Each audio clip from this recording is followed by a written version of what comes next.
We live in an area called the Zona Reina. This is an area of 83 different villages. It is completely undeveloped. It was very important to Greg and I to clarify that we were indeed where God wanted us to be, because that is what our hearts are. There was an extremely high level of illiteracy, and so when we got there, one of the leaders spoke to us and said, would we assist them in starting a high school for their children?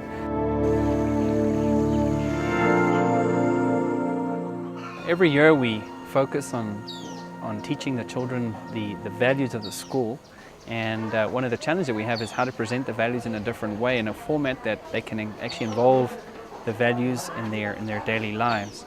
And at this particular moment we're focused on excellence. So among some of the activities that we have currently running is what we call it a Commission of Excellence. It's a group of students that are actually on the honor roll that go around to the classrooms on a weekly basis and grade the classrooms on everything from presentation to the order, the neatness of their backpacks, their neatness of their notebooks. We take off points for any dirt that we find on the floor.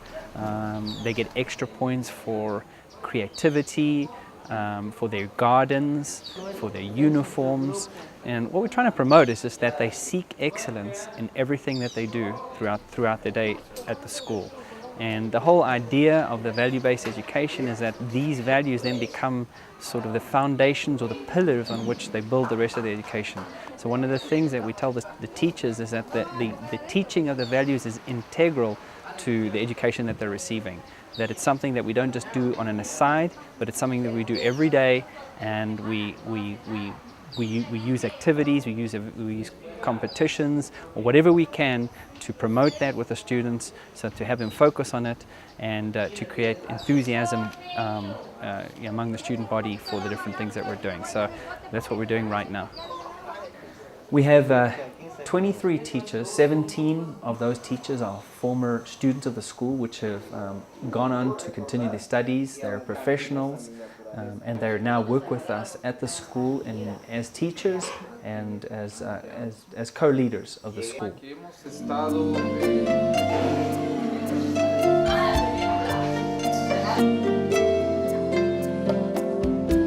We decided in 2006 that we would start a small library. This began as a small project, and we got some assistance to build this library. It grew bigger and bigger, and eventually we've ended up with a library with about 7,000 books. They were donations for us. We've made the reading as part of the teaching that the students receive. They have to read books at all times in the year. They have to write summaries, and it's part of the education that they receive that they have to be reading. We also have books that they can use for research, encyclopedias, magazines, and so this year we've actually hired a full-time librarian. So that part has grown significantly, and it's become a very important part of the education system that we're teaching.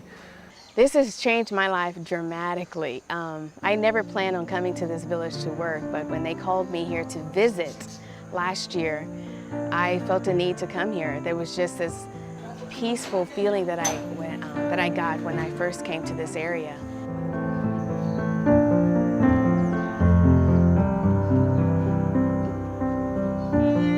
We have found that to understand God, we need to live it out and live it out with our students, and for them to then take this, assimilate it, and live it out as well.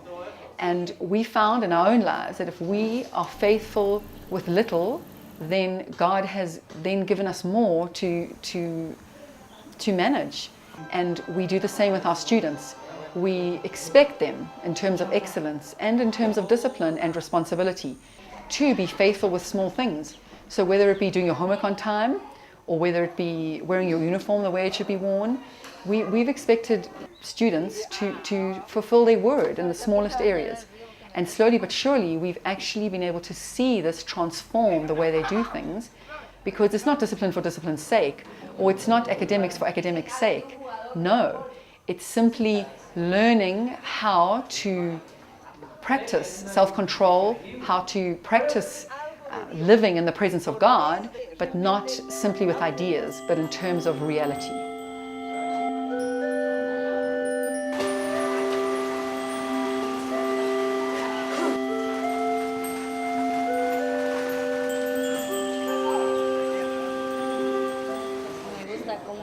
All of the teachers are my favorite. I love the way they teach their classes.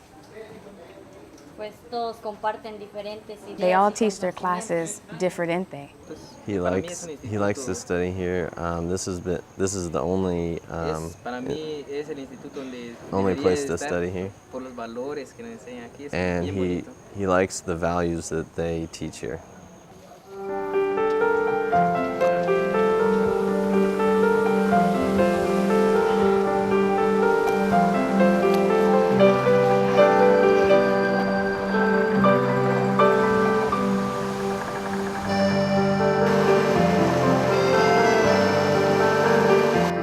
We also have a chicken operation, which has been a challenge, but also a learning curve for us.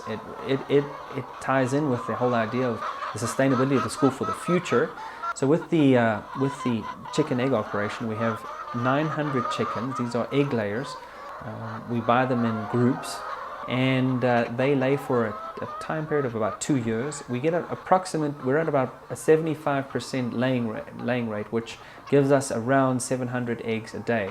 Those eggs are sold within the village, and to be honest, the demand is much bigger than our supply. So we cannot keep up with the demand that we have.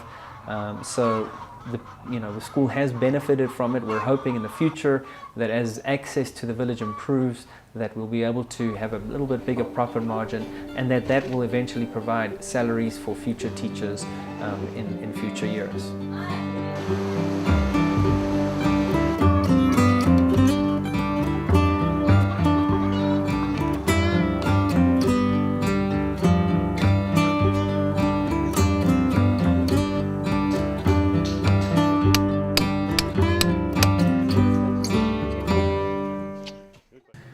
We also were able to build a multi-purpose court and then cover it, and we use that not only for meetings with the parents and very importantly a recreational area. So over the years we've started up different tournaments that have become very popular in our village and for surrounding villages.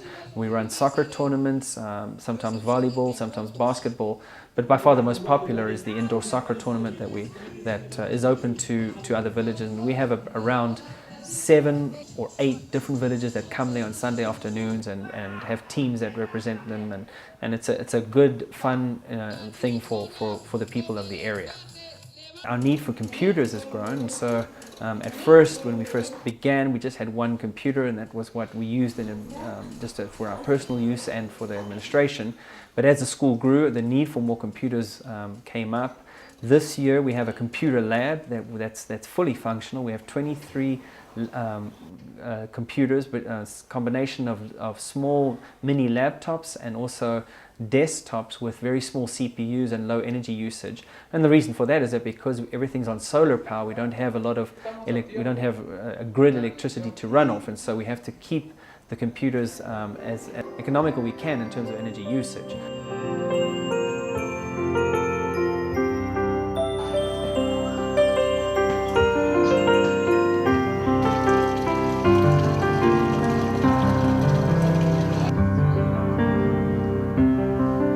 We also have 3 greenhouses that the students use every day. Every day the students work in the classrooms in the morning, and they work in agriculture in the afternoon. So they plant different crops in those greenhouses. The students are divided up into different groups per grade, and each grade is a separate cooperative, and each cooperative has different crops that they're planting that they then sell. That we're using that system to teach them about finances, about money management, to teach them about crop management and the different things it takes up to set up small businesses. One of the problems with living out in a village like this is that there is no electricity. We have 16 solar panels. There are 8 solar panels on each tracker, and they rotate with the sun. In the morning they move from the east to the west. All our lighting is actually 12-volt lighting. We use LED lighting, which is very low wattage, and it serves us very well in the evenings when we need light. But that's that's direct 12-volt, and then all the other outlets are all 110, and that's a manual thing that we put on when we need it, and at night we turn it off. And so we demand a very high standard from the people that work with us, that they live exemplary lives, not only in the school, but outside the school, in their families. Over the years, we've had numerous students continue their studies. Currently, we have a number of them, at least one of them studying at the university outside the country, a number of them inside the country, and then we also have the University Extension at the village. The focus for the education that we've been given is let's give them the very best that we have.